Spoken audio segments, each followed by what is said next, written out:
сұраққа жауап берсе, онда разыға қарай тартамыз. Жақсы ма? Енді бала осы түрде жануарлар туралы болмақ, иә?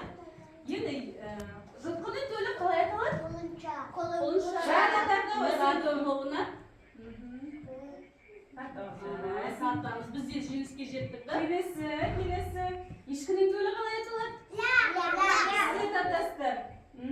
Айшаның тобы. Жарайсыңдар. Балалар, келесі топқа. Сиырдан біз не аламыз?